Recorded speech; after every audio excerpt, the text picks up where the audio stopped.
বেপরোয়াভাবে চেঁচিয়েছে দিয়ে গাড়িটা পুরোটা গিয়ে ওই কালভার্টে ধাক্কা মারলো দিয়ে গাড়িটা পাল্টে করলো। কোথায় যাচ্ছিল বাসটা? বাসা যাচ্ছিল কৃষ্ণনগর। বর্ধমান থেকে? হ্যাঁ, বর্ধমান থেকে কৃষ্ণনগর। আমরা নামটা হিমাদপুর। প্রচণ্ড, কতজনের মধ্যে আগুন যাচ্ছিল? তারপরে 80-90 জন। কি করে পাল্টি হলো বাস?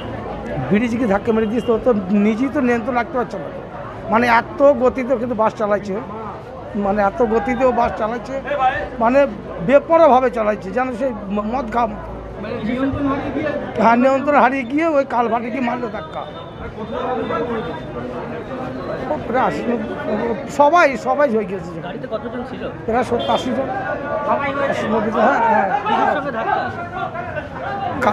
ও গিয়ে ব্রিজে গিয়ে ধাক্কা মেরেছে। ওখানে কালভার্ট আছে, ওই কালভার্টে ব্রিজটা মেরেছে, দিয়ে ব্রিজটা ধাক্কা মেরেই আমি পাল্টে চাই গেছি।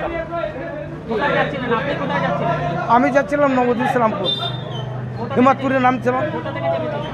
বর্ধমান বাস স্ট্যান্ডে থেকে। আমার নাম আকবর শেখ।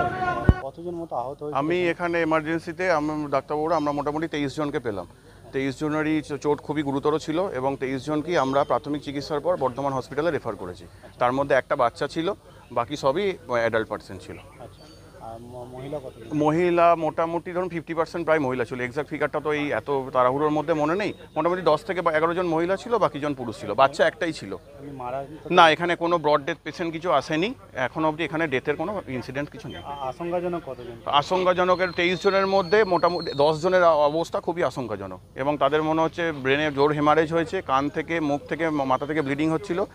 স্টিচগুলো আমরা সবাই করে দিয়েছি এবং সিটি স্ক্যানের জন্য বিএমসিতে পাঠানো হয়েছে। আমার নাম ডক্টর সায়ন্তন ঘোষ, বিএমওইচ।